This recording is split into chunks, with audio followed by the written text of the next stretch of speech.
You know those big, glossy annual reports that companies put out once a year? Well, what happens in between? That's what we're talking about today, the company's mid-year checkup. And believe it or not, there's a whole global rulebook for it, IAS 34. We're going to break down what it is and, more importantly, why it matters so much. All right, so let's just get right to it. If a company puts out this huge, detailed report every single year, why on earth do we need updates in between? I mean, isn't that enough? Well, think about how fast things move today. A year is, well, it's a lifetime in the financial markets. Waiting a full 12 months for information? You could miss out on a massive opportunity, or maybe worse, you could miss some really serious red flags. And that's exactly where this idea comes into play. The official name for these mid-year report cards is an Interim Financial Report. It's pretty much what it sounds like, a financial report for a period that's shorter than a whole year.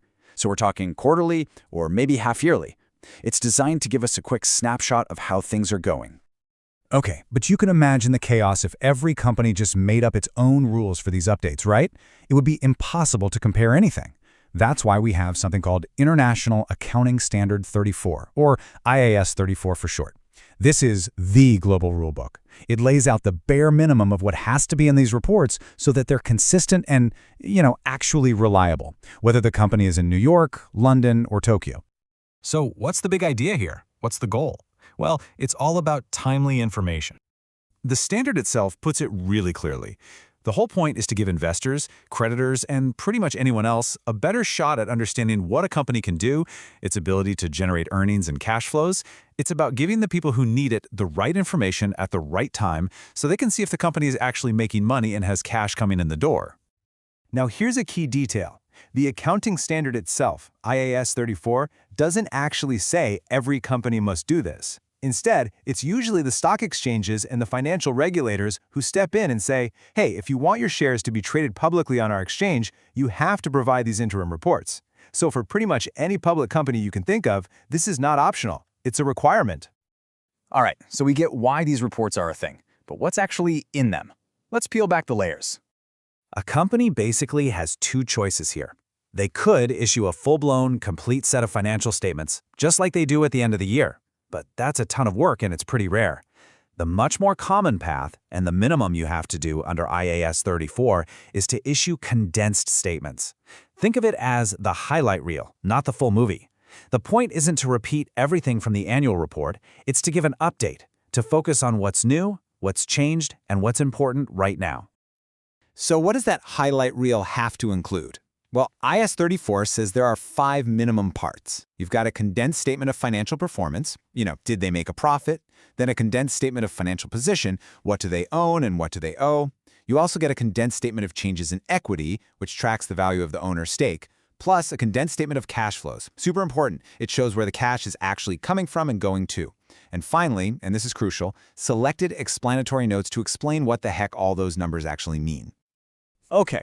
Now we're getting to what I think is the most important principle of this whole thing. It's the golden rule, consistency. This is what stops companies from playing games with the numbers.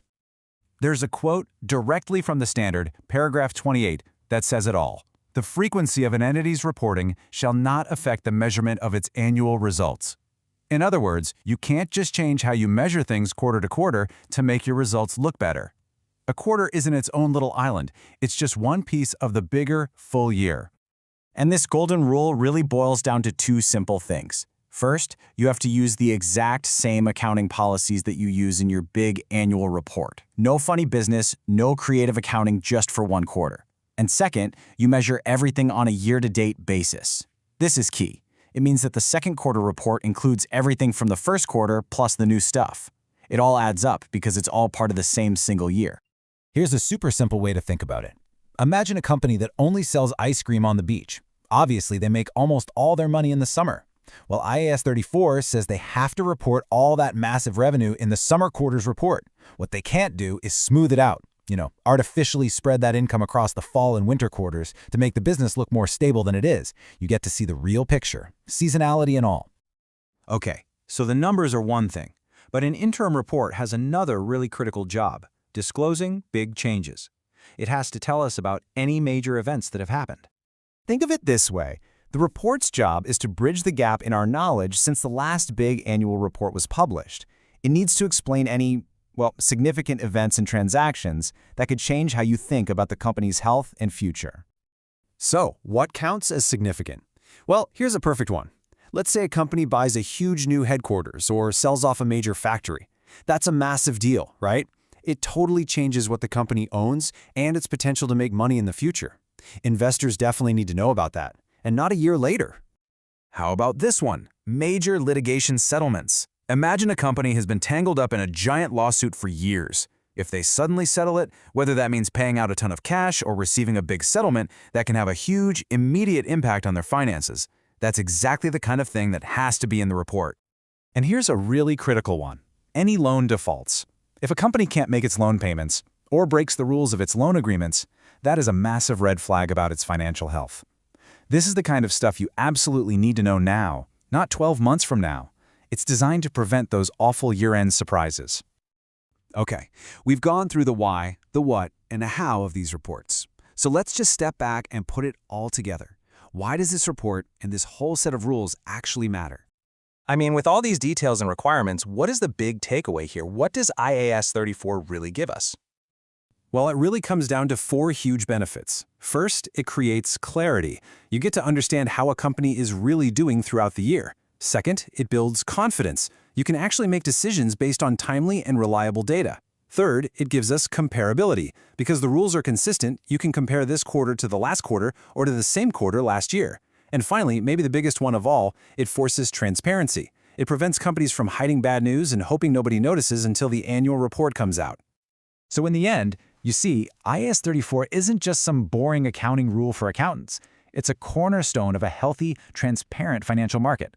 Because when you demand these regular, reliable checkups, you do something incredibly powerful. You help transform investing from what could be just a wild guess into a genuinely informed decision.